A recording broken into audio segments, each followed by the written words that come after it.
Muito bom dia, Álvaro José Brilhante, Labrinho Lúcio, nasceu na Nazaré. Jurista, professor universitário, ex-ministro da Justiça, juiz conselheiro jubilado do Supremo Tribunal de Justiça, foi também presidente do Conselho Geral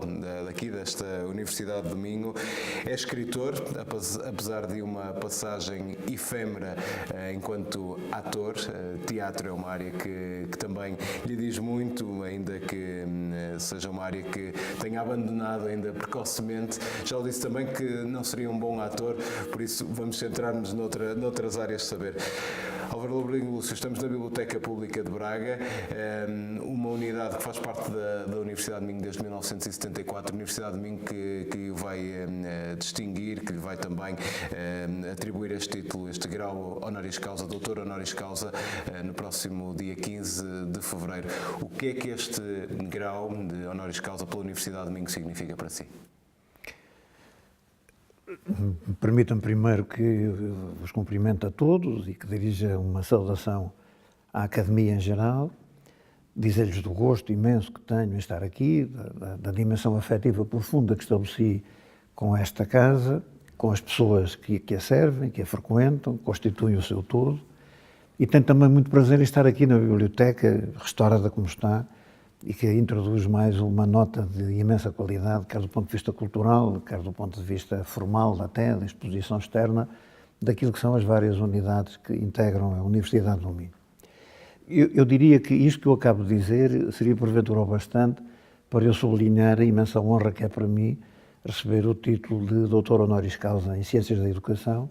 atribuído por esta universidade, que não sendo aquilo que, como eu costumo dizer, a minha universidade de nascimento biológico, é a minha universidade de adoção.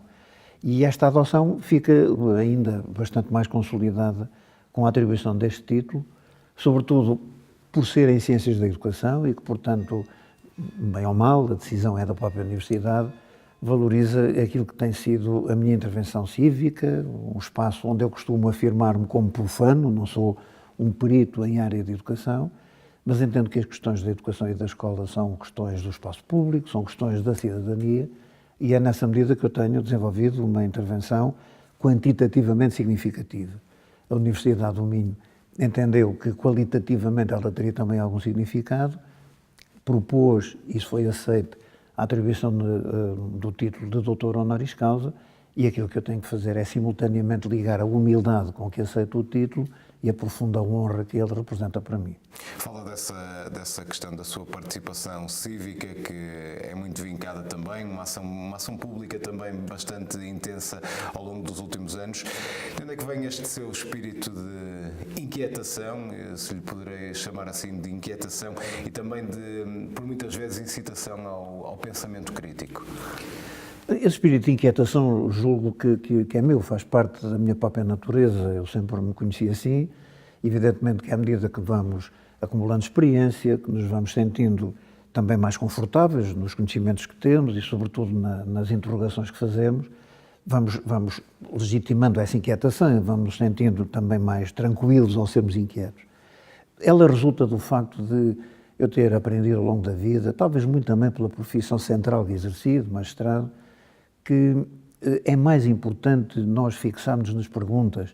queremos saber sempre cada vez mais, interrogarmos, partimos de uma certa ignorância culta, como diziam os clássicos, para podermos apurar um pouco mais o sentido das coisas e o sentido das pessoas e das gentes. Essa inquietação vem daí, vem do meu desejo de fazer perguntas, do meu desejo de interrogar, de pôr em causa, de desenvolver não apenas um pensamento crítico, mas antes de tudo uma consciência crítica, como dizia Paulo Freire, e a partir dessa consciência crítica desenvolver depois um pensamento crítico. Por outro lado, eu julgo que quem exerce funções como aquelas que eu exerci mantém sempre o dever cívico de intervir a partir da experiência que elas nos proporcionaram. E, portanto, eu hoje não me tranquilizaria numa posição de aposentado e de reformado, tranquilo. Entendo que, enquanto tiver saúde e energia, tenho o dever de, modestamente, participar no debate público, preencherem parte do espaço público e convidar aqueles que querem ouvir-me e querem ler-me a seguirem criticamente o meu próprio pensamento e a desenvolverem o seu próprio pensamento tão criticamente relativamente a mim, como eu me sinto capaz de fazer relativamente ao espaço que me serve. Mas é por isso também que se diz que agora é menos otimista em relação ao passado. Isto leva-nos aqui para alguma descrença sua no presente e numa perspectiva também de olhar para o futuro, ou prefere manter uma palavra sempre de esperança para a humanidade em relação a este tempo em que o desespero e algumas injustiças estão a vir à tona? Antes de mais, eu não gostaria de fazer convergir, do ponto de vista do seu sentido, esperança e otimismo. O otimismo é uma coisa, a esperança é outra coisa. Eu sou um otimista, sempre fui um otimista, continuo a ser um otimista. Costumo dizer, às vezes, num tom mais ligeiro, que eu era um otimista de curto prazo, hoje sou mais um otimista de longo prazo. Tenho um pouco a ideia de que as coisas como estão não estão bem, e nessa medida é a esperança que eu alimento no sentido de que elas venham a recuperar uma outra dimensão. Eu creio que nós estamos a perder muito rapidamente o verdadeiro sentido da condição humana. Não quero falar em humanismo para não dar aqui uma dimensão, desde já, se quiser, ideológica ou de compromisso de pensamento também e de atitude, mas estou a referir-me à condição humana ela própria, na sua ontologia. E julgo que nós precisávamos de nos deter aí, por forma a podermos criar um discurso que tenha exatamente o mesmo tipo de validação externa que tem o discurso hoje, que é muito mais próprio das tecnociências, que está muito mais virado para aquilo que vai ser o desenvolvimento a partir de uma área do conhecimento que, sendo fundamental e que sendo importante, em alguma medida vai desprezando ou vai ultrapassando aquilo que, no fundo, as humanidades e as universalidades em geral devem ser chamadas a manter. É nessa medida que eu estou menos otimista, porque julgo que as condições foram criadas, aquilo que no fundo foi também uma implantação de um pensamento único que se instalou muito rapidamente, a ideia de que o caminho que o mundo e a vida vão seguindo assenta sobretudo num pensamento a partir de uma consciência da inevitabilidade das coisas, o que significa que nós abdicamos do nosso poder para definir os caminhos e acabamos por ser meros escravos daquilo que outros vão decidindo por nós. Isso deixa-me menos otimista, mas não me deixa perder a esperança, porque tenho a noção de que a condição humana é suficientemente forte só por si para num determinado momento acabar por se impor. Tenho pena que nós estejamos a perder esse tempo, tenhamos que esperar por um novo tempo para que isso volte a acontecer, mas não tenho dúvidas de que isso acontecerá. Daí o meu otimismo, mas de longo prazo, e não já tão afoito como ele era no curto prazo. Deixe-me também aqui mudar de tema e olhar para a justiça e para o teatro, que falei logo no início desta conversa, auxiliando-me de um colega seu, um jurista francês, Antoine Garrapon, que diz que o teatro e a justiça são semelhantes. Recordo também palavras suas, que diz que estas duas facetas devem caminhar lado a lado. Eu perguntava-lhe também muito diretamente, falta teatro à justiça ou falta mais justiça ao teatro e à forma como o encaramos e olhamos para o teatro? Eu, se me permitir, não colocaria a questão exatamente assim. Não creio que se possa dizer que falta teatro à justiça, nem creio que se possa dizer que falta justiça ao teatro. Pelo contrário, aliás, ao longo do tempo, o teatro tem tido um papel decisivo exatamente no combate e na luta por uma ideia de justiça que vai oscilando ao longo dos tempos. E a justiça vive também muito do que Sim, é o teatro. mas são perspectivas diferentes, porque enquanto há na relação do teatro e a justiça, quando partimos do teatro para a justiça, uma ideia de conteúdo, uma ideia de substância, aliás, a justiça nasce do próprio teatro. Enfim, não é este o momento para estarmos a desenvolver, mas se nós recuarmos às origens do teatro, tal como nós o conhecemos hoje, e à justiça da justiça e à origem da justiça, tal como a temos hoje também, nós verificamos que foi o teatro, na Antiguidade, sobretudo pelas mãos de Ésquilo, na sua Oristeia, que veio fazer descer a justiça como mera inspiração divina para uma justiça terrena, implantando o contraditório no debate sobre a justiça, contraditório que se instituiu no princípio e que atravessou a justiça ao longo dos tempos e ainda hoje é um princípio fundamental no exercício da justiça democrática. E, portanto, há aqui uma relação substantiva entre teatro e justiça que dá ao teatro uma dimensão de fundo, ela própria substantiva também, muito ligada a uma ideia de cultura essencial das gentes, como acontecia na Antiguidade e como ao longo dos tempos tem acontecido. Quando falamos na inversa, quando falamos na implicação que o teatro tem a partir da justiça, estamos mais a pensar na administração concreta da justiça e nos aspectos formais, se quiser. E aí, a referência que faz Antoine Garapon é bem interessante, porque é justamente aí que ele parte. Ele parte da forma, parte do ritual, parte dos próprios trajes que são usados na justiça ao longo dos tempos, do seu significado substantivo também, e aí há de facto muito de teatralização da justiça em sentido positivo. Eu julgo mesmo, e gosto de fazer isso, que ao longo do tempo nós podemos encontrar paralelismos, muitas vezes de coincidência, mas na cultura ou nas questões culturais as coincidências são elas próprias já produto substantivo também, em relações de causa e efeito, não são meras coincidências formais, ocasionais. Nós vamos verificar que muito das discussões teóricas acerca do teatro tinham o equivalente nas discussões teóricas acerca do direito e das relações entre o direito e a justiça. Por outro lado, também do ponto de vista formal, quando nasce na justiça o atual modelo de sala de audiências, é exatamente na altura em que no teatro se passa do palco isabelino para o palco à italiana, e há uma convergência, eu diria, estética e arquitetónica, desde logo, entre o que é o palco à italiana e o que são as atuais salas de audiências. Portanto, nós estamos a falar de dois conceitos culturais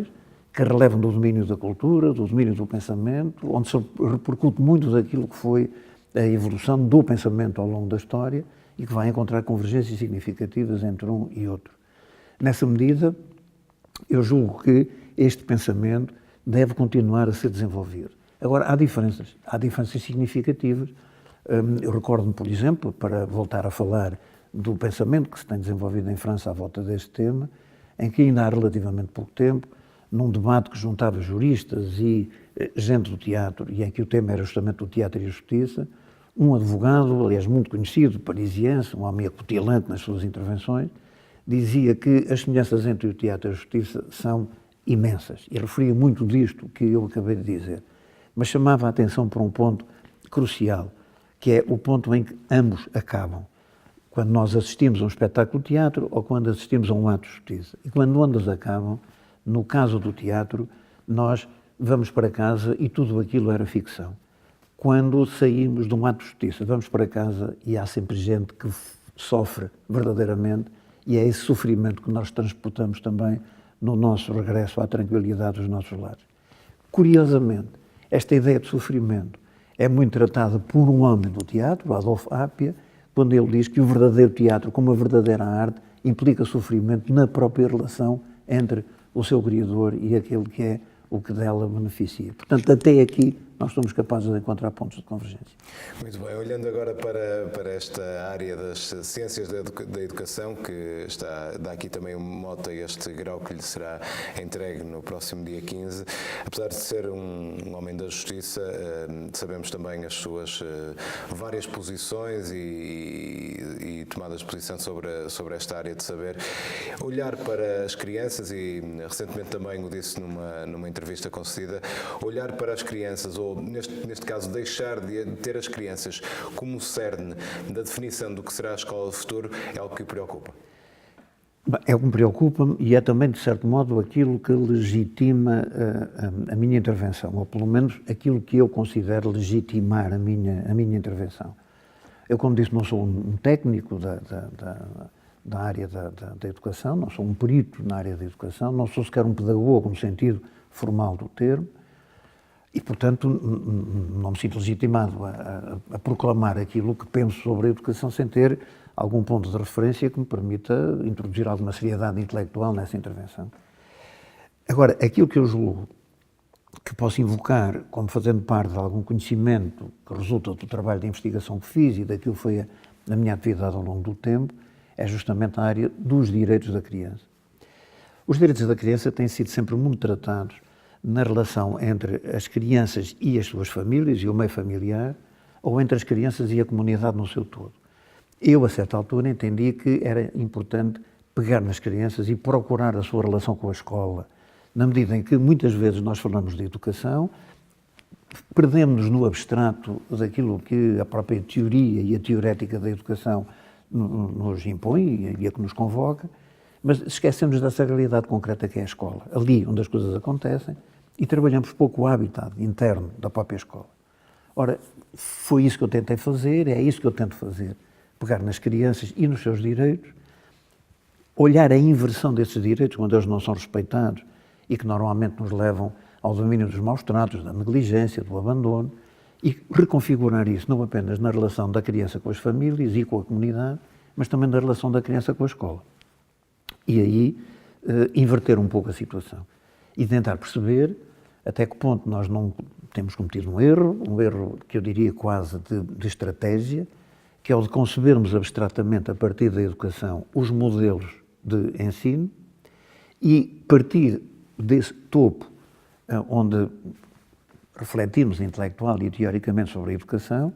e criando os modelos que, vindo de cima para baixo, não tomem em conta essa realidade antropológica que é a criança que se transforma no conjunto dos alunos. E muitas vezes eu digo que teremos modelos magníficos, mas aquilo que os põe em causa ou aquilo que os atrapalha são as crianças. Ora, é dessa realidade antropológica que eu faço questões, que eu ponho perguntas e, portanto, que eu coloco outras matérias neste debate que me parece que são essenciais, como seja as da inclusão universal numa escola que é de frequência obrigatória e o que é preciso fazer para garantir a inclusão universal. E a inclusão universal não se basta na retórica que nos leva a afirmar a inclusão de todos, convoca-nos também à responsabilidade de compreender que o todos pressupõe cada um e a inclusão de todos não significa grande coisa, o que significa a inclusão de cada um. E, portanto, saber até que ponto é que as estratégias que usamos são elas próprias beneficiadoras de uma inclusão universal a este nível, até que ponto nós temos que trabalhar mais a heterogeneidade e a diversidade no interior das escolas, até que ponto nós temos que garantir, simultaneamente pedindo exigência, mas ao mesmo tempo modelos de avaliação que sejam suscetíveis de ser respondidos positivamente por todos,